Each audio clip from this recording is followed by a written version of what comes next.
Hey guys, before you get into this episode, I just want to give this disclaimer. While Nikki and I were recording, both of our Wi-Fi's, honestly, were just letting us down.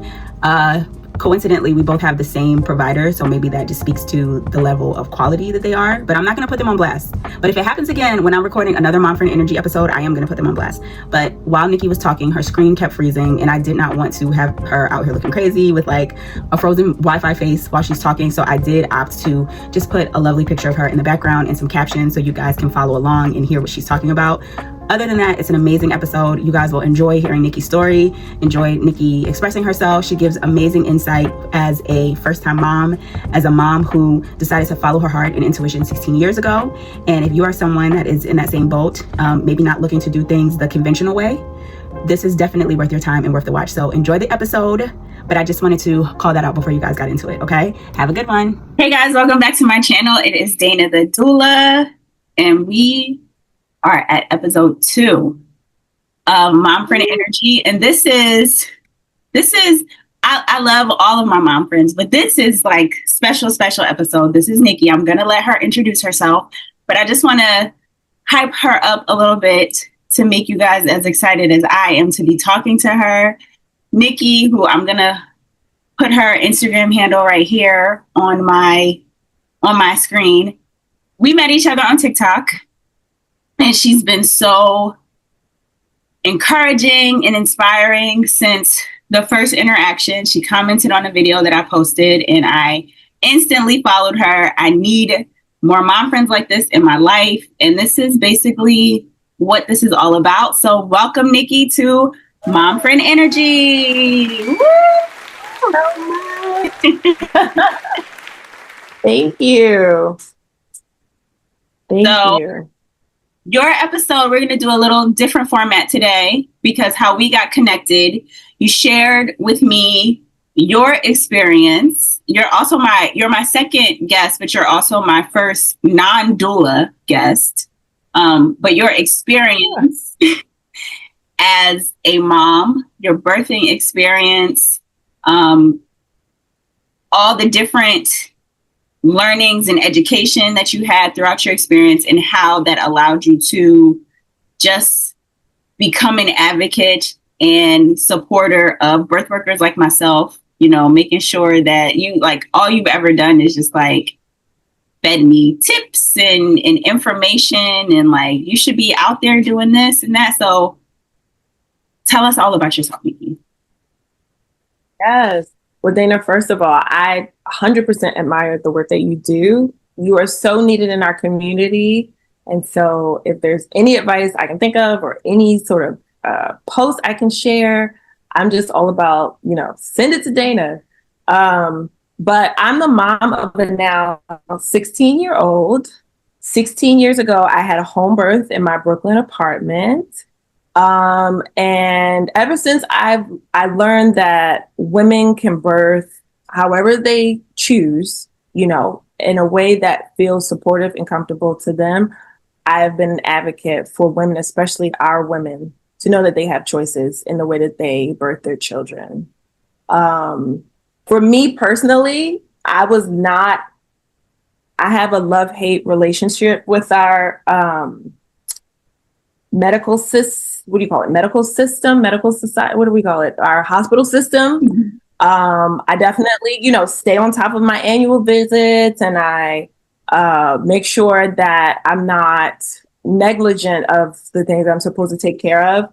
But I have, from childhood, had relationships with doctors where I have not felt like I was heard. And I don't always trust that they have my best interests at heart. For example, one time when I was in middle school, I used to get strep throat a lot as a kid for whatever reason. And one time I got strep throat, but it didn't present itself as like a sore throat throughout my entire throat. I had gotten what the doctor described as like once they discovered it, it was a little bubble of, I guess, the virus on one of my tonsils, but it was kind of hidden behind it. And so I was in trouble like swallowing and eating. My mom took me to the pediatric emergency and they did a swab and it didn't show strep because remember it was collected in this bubble. And so They sent me home. By the next day, I couldn't swallow food down. All of my liquids were coming out of my nose because it was obstructing my ability to swallow. Went back.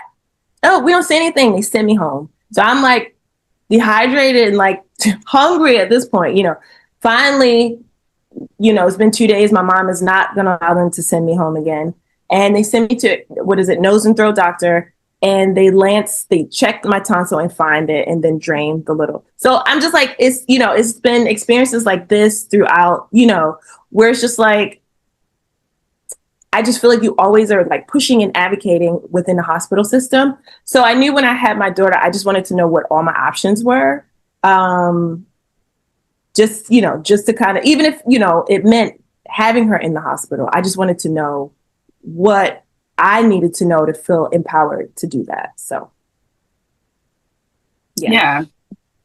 And I mean, 16 years ago, we hear, because of where we are as far as media and information, I'm sure having a home birth in your apartment in Brooklyn was not the norm at the time.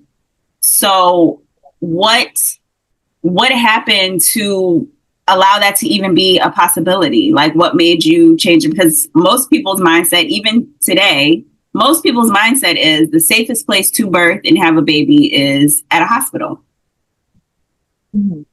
Around the time that I was pregnant, Ricky Lake's documentary, Ricky Lake, the talk show host, documentary came out, of being born. I think the documentary had probably been out a year or 2 or 3 before I actually found out I was pregnant. But I can't remember if I watched it before I got pregnant, but at some point I saw this documentary and I saw that women were having home births.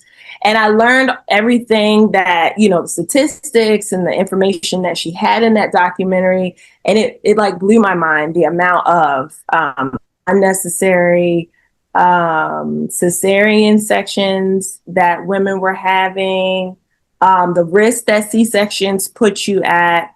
If they're, obviously there's always a time when it's medically necessary, but at that point, the studies and the data was coming out of the fact that doctors were electing to give women C-sections that would have, otherwise had healthy vaginal births. And I knew that if I didn't have to be cut open, I didn't want to be cut open. But I knew that in a hospital, my risk of having a C-section would be much higher, just based on how hospitals operate. So the original plan was for me to have her at a birthing center.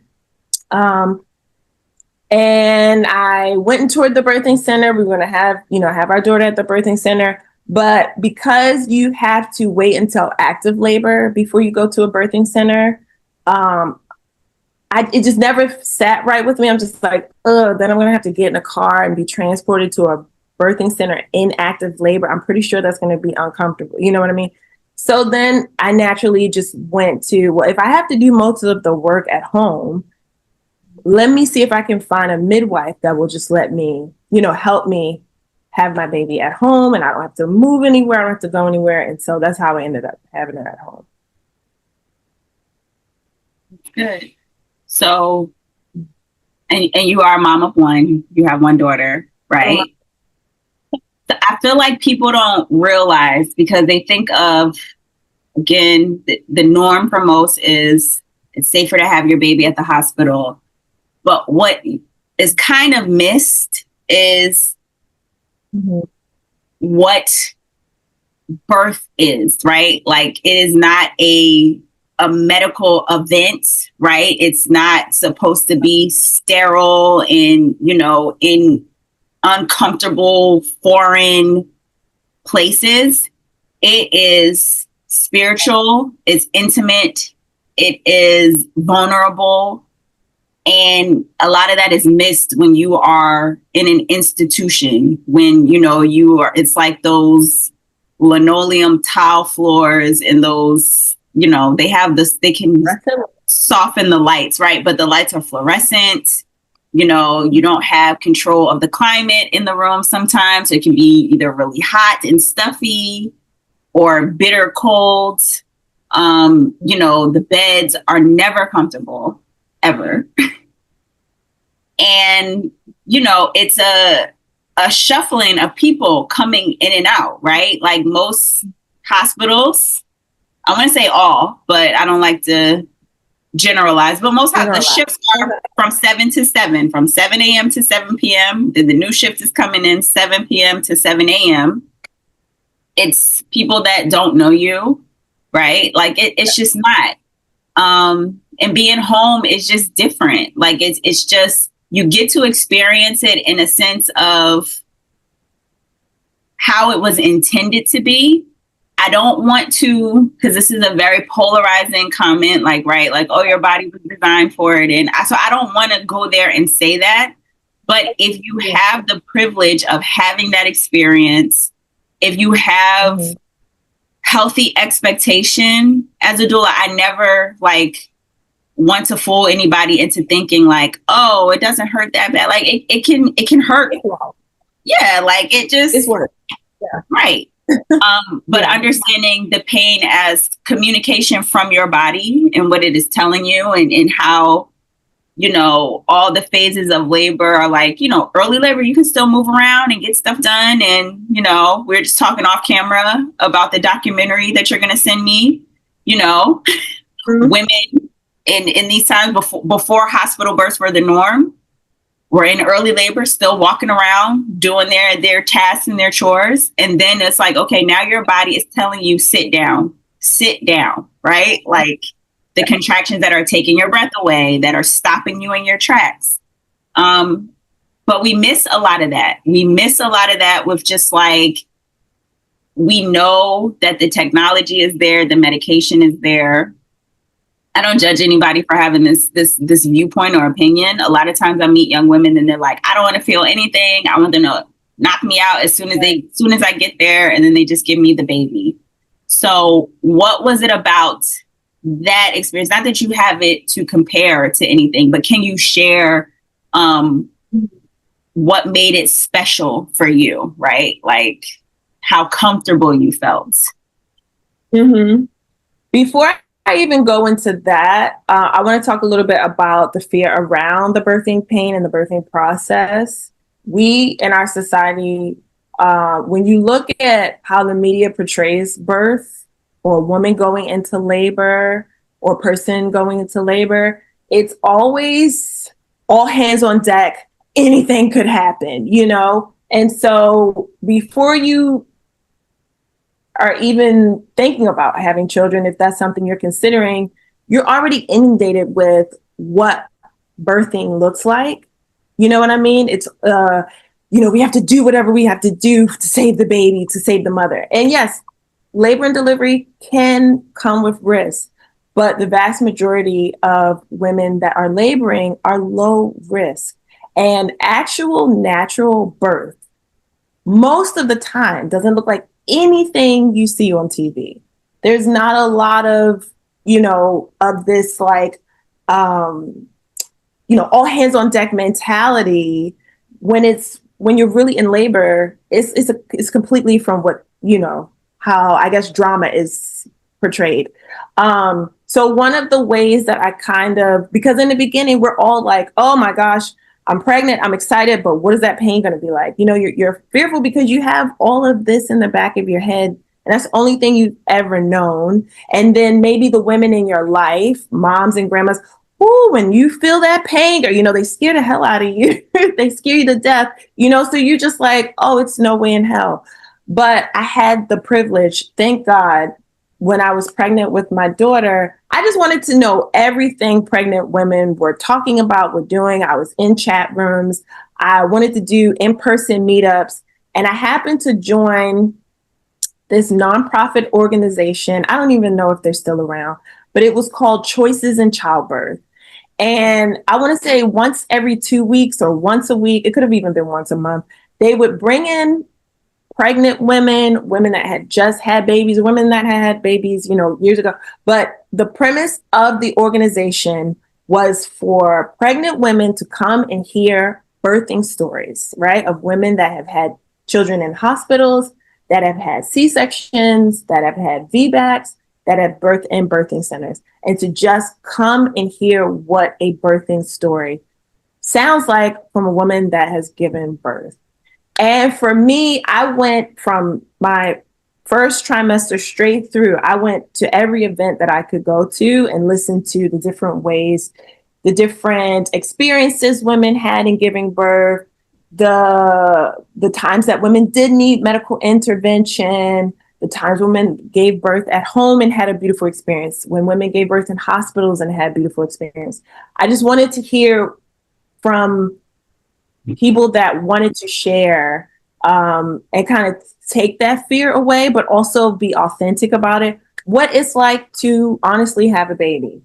So I went into it with a mindset and a preparedness because I was in community with women that were sharing their stories. Also, my midwife, who was really amazing, she would do like monthly movie nights at her house with with her pregnant clients. And so we'd like all go to her house, you know, if you were available, and like watch a movie and like talk together. So I was in like really beautiful community of people that were supporting my choice and my decision. In the beginning, my mom was really upset with me because she didn't know there were other options outside of the hospital. And she thought I was putting myself at risk. She thought I was putting her first grandchild at risk. She thought, you know, you're just being ridiculous. You're supposed to have a baby in a hospital and this is dangerous, you know. And so it took education on her part and to, you know, educate my grandmother and like to let them know, like, I'm not doing anything dangerous. I don't have a high risk pregnancy. And this is something that I can experience and we can experience together, and it's possible. So that I think, and that's why I really wanted to be able to share my birth story, because that's what helped me, was hearing other women that had done it and don't come with that like very dramatic, traumatic experience of, or just trying, you know, just that. And they don't mean any harm a lot of times, but it is harmful. It is harmful. So I just wanted to offer an alternative to birthing. Yeah. Absolutely. And I say that all the time too. Like, after you experience childbirth, labor and delivery, you do need an outlet to process and communicate. Like, you need to process and purge, whether it was negative, traumatic, positive, beautiful. I don't fault. I know anybody that came and visited me within like weeks of having that's all I talked about. I was like, I laid down at 10 o'clock and then I woke up and like, it was just like, even if they didn't ask me, I just wanted to keep telling the story. Sharing. But we do, because, you know, and it's like fear-based too. A lot of it is like trying to scare teenagers into like, don't have sex, because if you get pregnant, having a baby hurts really bad. It's the closest you come to death, right? The type of pain. So it's like to shame and to fear. But also, like, women just go through a lot.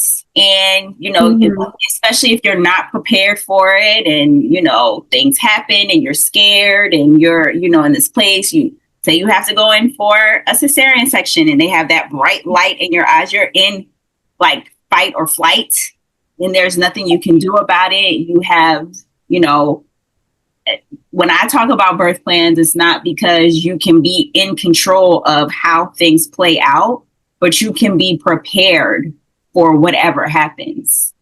So if you don't have that, and it's just like things are just like coming out of left field and you're like, whoa, your nervous system is all out of whack.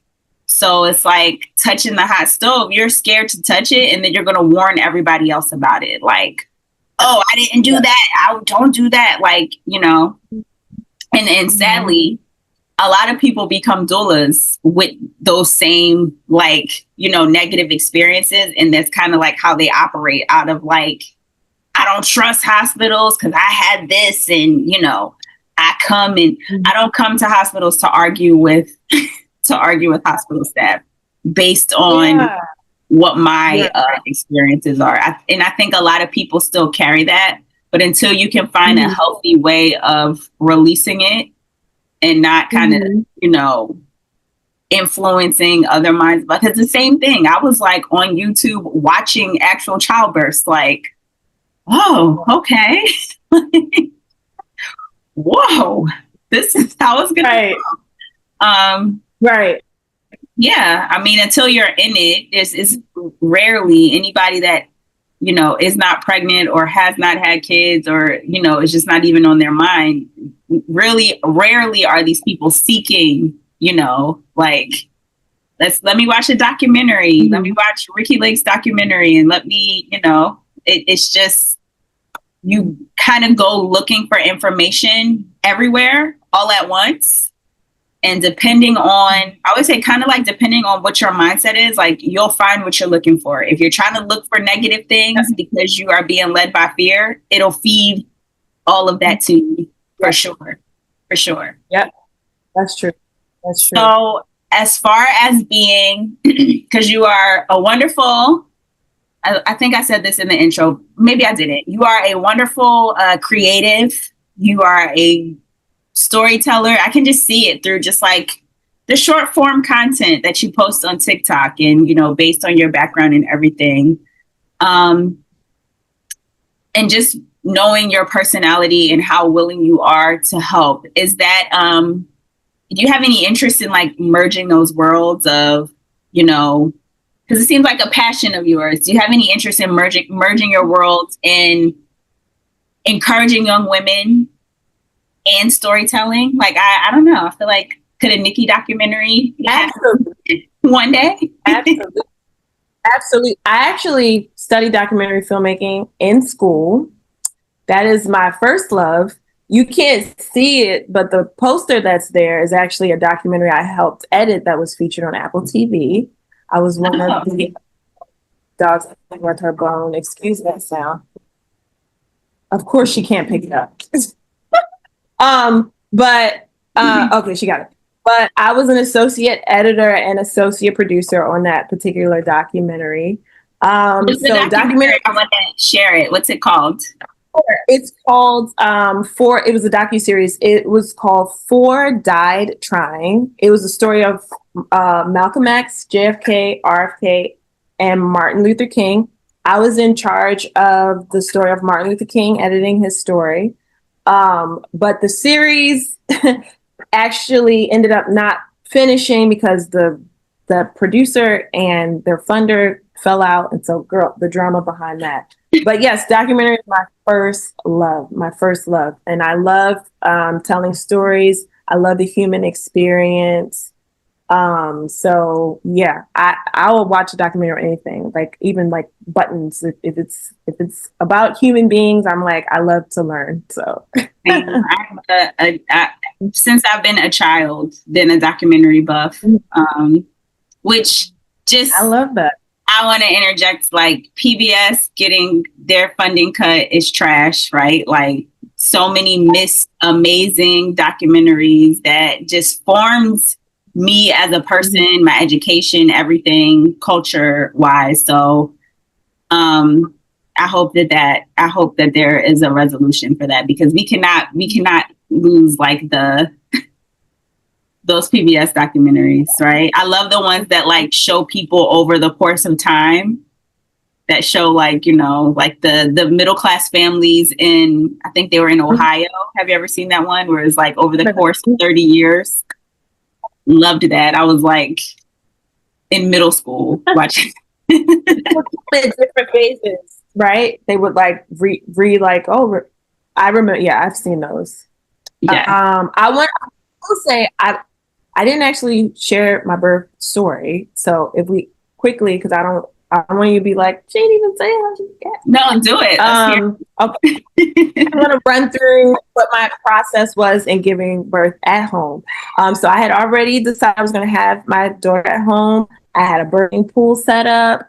We were going to have a water birth. I had prepared myself. One of the challenges that we learned to kind of prepare yourself for the pain was to submerge your hands in ice water. So I would oftentimes like fill up my sink, put a lot of ice cubes or fill up a bucket, and just be able to breathe through the fact that your hands are freezing cold in ice water. So that was one of the ways that, you know, trying to prepare yourself. Of course, you're never fully prepared for it because you haven't experienced it yet. But this is one of the ways you kind of condition your mind to like not go into fight or flight because of pain. So I went into labor on my due date at about 1 something in the morning, and I kept having this little fluttered sensation that was waking me out of my sleep. And I usually do not wake up out of my sleep for anything. So after about the third or fourth time, I was like, you know what, let me pay attention because this just might be a contraction. And so I sat in bed at 1 a.m. in the middle of the night, and it came, and then it came again. I was like, oh my gosh, I think I'm in labor. But then I was asleep for the rest of the night because, again, it's not active labor like you mentioned. I was in labor for 24 hours from 1 a.m. to 1 a.m. And so when people hear that, they're like, oh, see, there's no way.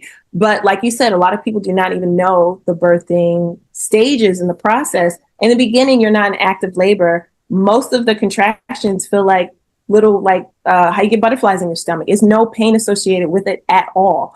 So for most of the day, the next day, I was having very like nothing contractions. I played board games. I ate sandwiches. I washed dishes. I took a nap until about 7 o'clock that evening. Things started to get a little more intense, right? I even called my midwife and doula both early and was like, I think I'm in labor yet. And they were like, let us hear a contraction, because first time moms are always excited. They're like, yeah, it's not time yet, because they're like listening to my contraction over the phone. They're like, girl, we'll get there. We'll come later when. So when we finally around 7 o'clock hit, like, okay, we're moving into real territory, I couldn't even call them. My daughter's father had to call them.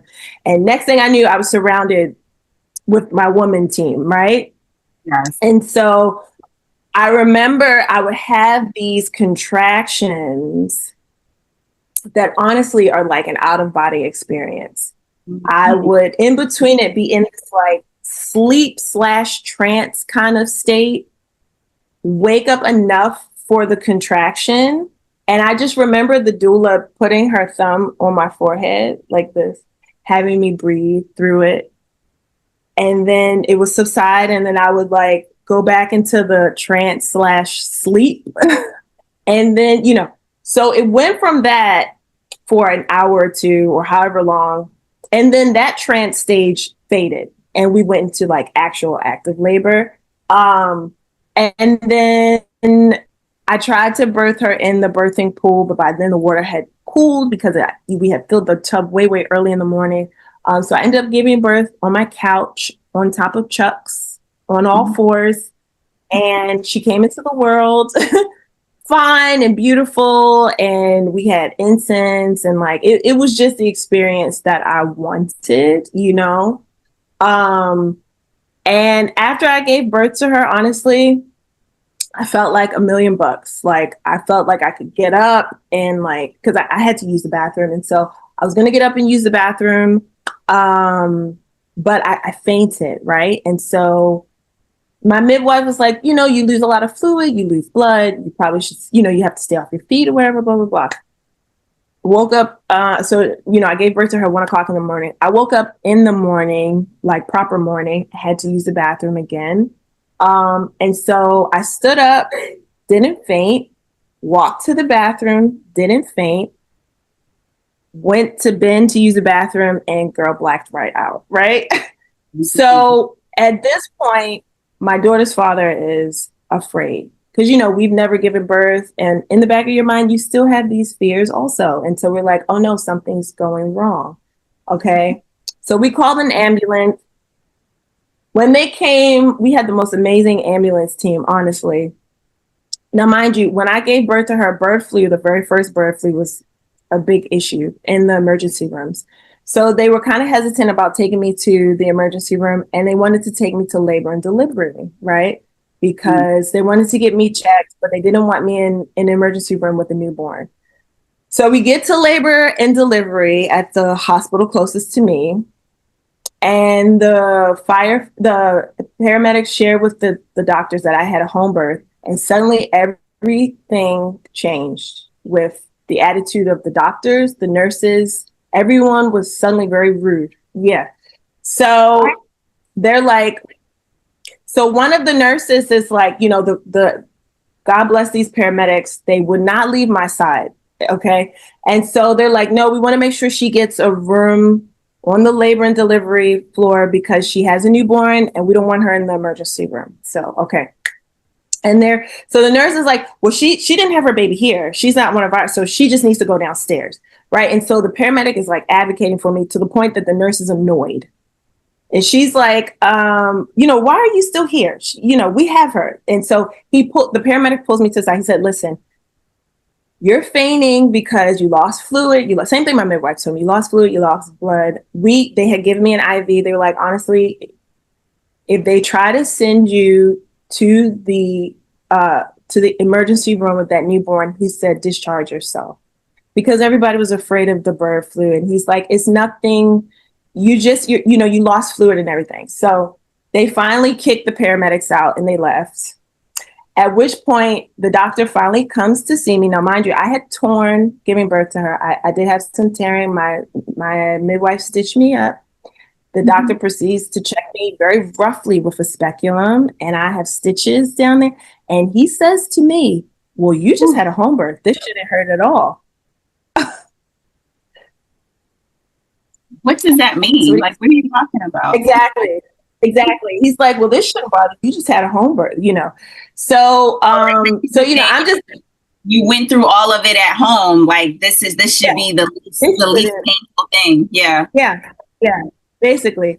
So, I'm tired. I just had a baby the night before. I really want to leave because they are being extremely nasty, but I'm like, the fear was that I had placenta still inside and maybe, so we need to check. But my midwife showed me the placenta had come out as one whole placenta. I was safe, but we just want to be safe. So he does the check. He doesn't see anything, but he wants to send me upstairs to do, I guess, whatever the scan is to make sure that my uterus doesn't have placenta left inside. Okay. Yeah. So it's like a sonogram or something, right? Sonogram.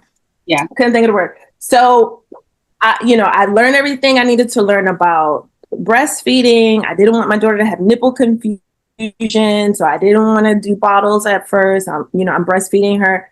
And so the nurse is telling me, well, when you go upstairs, you can't take the baby with you to the sonogram area. So, you can leave her down here with dad and we can give you a bottle of formula. And so I'm like, I don't want her to have formula, and very nicely, like, yeah, I don't want nipple confusion. And so the nurse is like, nipple confusion? Who told you that? Who told you about nipple? Like, just everybody's annoyed with me. Everybody's nasty at this point. And so she's like, so she's asking me, she's like, so what are you going to do? Are you going to go upstairs and then your baby's going to be down here and she's going to be dehydrated?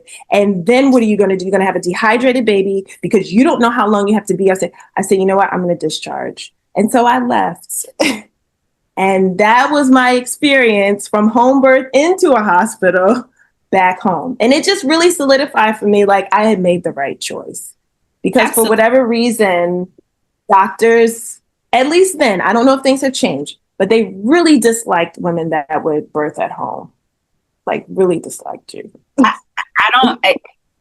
Sure, yes, women that birth at home. But I think too, it is, we talk about informed consent and your body, your choice, and you have rights. But when it's challenged, even it's like, but you said, right? So I can ask you these questions and I can tell you that I'm not comfortable with it. If you're not just going with the flow and you're being just even in the least bit, just a little bit, it's not even rebellious. It's just you are challenging. It is, and not all, I have to say that, not all, because I've been getting attacked by nurses. Right. It's not all, but it is. I'll give you this example. Someone sent me a video that a OBGYN posted a while ago and said, I kind of wish we didn't push so hard for advocating for yourself and just encouraging patients to, just let us do our job. And so it's just like, just fall in line, do what you're told. And I have my daughter does the same thing too. You saw those years, right? And then she's like, oh, sorry. Girl, I told you. Like, do not get out of the bed. Do you hear me? Because she'd be in here. Oh But no, it's like, do as you're told. You know, of course, by law, no one's going to say what you're not allowed to do. But it just makes it easier for them, right? It's just like, we have all these patients. I have to get through my day. It's and what I explain to clients is your experience, right? You might be their 5th birth on this Thursday. They may have had 5 babies all in their shift from 7 to 7. But this is your unique, owned individual experience. Like, you don't just have to go with the flow. You don't just have to go, through the motions because it's easier for them. You can ask questions. You can advocate for yourself. You can be empowered to say, I don't feel comfortable with that. Because yes, they went to medical school, they went to nursing school, they are medical professionals, but you are the true expert. Your intuition of your own body, if something doesn't feel right, and your intuition is like the truest guide. Even if it's like it's right, I say, okay, but can you just explain it to her in a way that she feels more comfortable with it? Because she's not comfortable right now. Is there someone else here? Because maybe it's just not a good night for you. Maybe you're not in a good mood. Maybe a lot of things. Yeah. Right. Is there someone? Dana, that's where the beauty of doula comes in. Because like I said, I am not saying women should switch from hospitals to home births if that is not what makes you comfortable. My belief has always been women need to birth where they feel like they can do it and feel empowered and feel comfortable, right? But if you are going into a hospital and you do have a vision for your birth, you need a doula there to help carry out that vision, because your job as a laboring woman is to just focus on labor, not have to fight off the doctor that you told in your plan, I don't want to wear a monitor, that I would like to be able to get up and walk. You shouldn't have to be advocating for yourself in the middle of giving birth. And it's a disservice to say, oh, I'll just have my husband do it, or my mom do it for me, or these are not people that are trained in a way that a doula is. And that's the importance of having someone there in your corner to advocate for you so that your focus can be on the one most important thing, which is having your baby. And so if women don't take anything else from this, please have a doula, because they are going to try to push everything that is in your birth plan that you clearly have stated you do not want, because they tend to not respect, in my opinion, being a woman that has birth, they tend to not respect the wishes of women, especially centered around pain and not wanting intervention around pain. They're going to be asking you sure you don't want that epidural? You sure you don't have to be brave? You don't have to, and when you're vulnerable like that, you may say yes, and there's nothing wrong with saying yes, but you don't want to regret it later. And so if you don't want people speaking in your ear that are going to undermine the plan you have for yourself, you need a doula there. You need a doula. Doulas are so important. Yeah. Yes, absolutely. Absolutely. Well, thank you so much for sharing your story. The fact that you had both, like you had the home birth experience, but then you got a taste of, this is what it would have been like, or what it could have been like. Maybe they would have been a little bit more warm and friendlier. But again, if you don't go along with the program, then they're like, oh. Public enemy number one. Yeah, you're public enemy number one. I know for sure that this conversation is going to be helpful for someone. Someone is going to find this, right? Like someone's always looking, might be 5 years down the line, pregnant woman is going to find this, or a pregnant person, excuse me, is going to find this, and it's just what they need to hear. So thank you for sharing it. It always applies. And, you know, nothing changes with that. It is always follow your mind and your heart, like you said, where you're going to be most comfortable, where you're going to feel safe. But not only that, if it's a hospital birth, it doesn't just have to be at any hospital. Go to a hospital where your wishes are honored, where you are respected, where, you know, you are treated with dignity. Because I've seen some things that I'm just like, why? You know, why would her catheter thing be overflowing? Why didn't some come and change this? Like, being treated with dignity is extremely important. So I thank you so much for sharing it. And just anytime we get to connect and talk, I'm so excited. So, again, you are a content creator, but also so much more, and an amazing mom with an amazing birth story. But how do you want anyone out there to connect with you, or anything you want to just promote or highlight? Can we just platform you right now and showcase you? How do you want people to connect with you? Sure. I'm super active on TikTok, much more than Instagram. I am a girl named _Nikki, Nikki, on TikTok, and the same name, but 2 I's at the end on Instagram. So Nikki, because the first version was taken. That's where you can find me on TikTok and Instagram. I am also reviving a YouTube channel, but TBD. But yeah, find me on TikTok, a girl named _Nikki, Nikki. Because there's so many ways to spell Nikki. I'm 2 Ks. It is. Well, I am just gonna second that. Follow Nikki. I mean, amazing content, storytelling, just everything. And then I just feel like, again, as Black women over the age of 30, closer to, I can't even say, I mean, I'm still technically in my 30s, but I'm about to cross that threshold into my 40s next year. So as Black women of a particular age, I just feel like it's a renaissance for us, right? It is the redefinition of age and youth.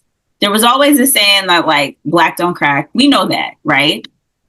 But to me, like, I'm not offended by being called auntie, because I am an auntie. Like, I have, you know, I'm not offended by it, but also like nothing is, like, auntie's not slow either. Like, I'm not being so, like, I'm, you know, I'm still, right. In my mind, I'm still not that girl. I'm still that girl. I'm saying I'm not that girl. In my mind, I'm still that girl. Yeah. It's a funny position to be in, because I think, myself being 42, we're in a position where, like, are we adults yet? You know, I feel like millennials are a very interesting group of adults, because we have so much youth, and we definitely honor our inner child. I'm like an avid roller skater. I like to dance. I draw. You know what I mean? Like, I still do a lot of the things that I love doing as a kid. So, yeah. But we, again, come with a wealth of knowledge and wisdom. Yeah. I do feel like that. Like, when am I going to start feeling like an adult? When am I? To me, it's like that for me, imposter syndrome. When everyone's like, oh, I have imposter syndrome and I feel like I can't do things. And I'm like, for me, the imposter syndrome is my internal monologue is still the voice that I had when I was like 15, where I would be like, I think yep. Yeah, like, what are we going to do? Oh, no. Mm-hmm. Can't let mom find out. Like, that is still my voice. Yeah. But now I have a child, so I'm just like, let's watch 90s cartoons, like when they put like Tailspin and DuckTales, like the old DuckTales on Disney Plus. I'm like, let's watch DuckTales and eat fruit snacks together, like that. I had her watching Moesha. She called it Mushika by accident. I'm like, Lord, girl, come on, you've seen 10 episodes. It's Moesha. Same. We listened like all shows. Yeah. Music videos, everything. My daughter, like, my comfort show, it was Sanford and Son as a kid. So I would like fall asleep to Sanford and Son. Me too. I love Sanford and Son. She's 4. Yes. She's so into it. She's so into it. And I'm like, you know.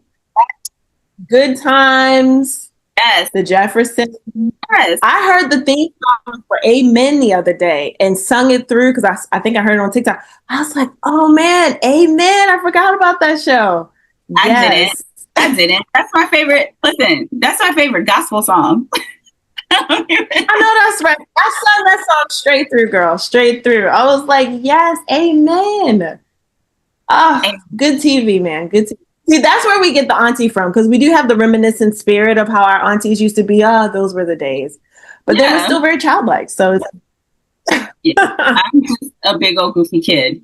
But again, thank you so much. I again suggest everybody go follow Nikki. And you guys, thank you for tuning in for episode 2 of Momprint Energy. Like, we're here. I talked about it. I said I was going to do it.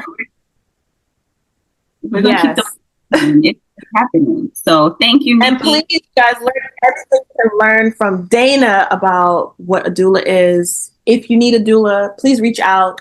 She's taking clients now. If you're in the Philly area, please reach out. She's an amazing doula, and she will advocate for you. So come on.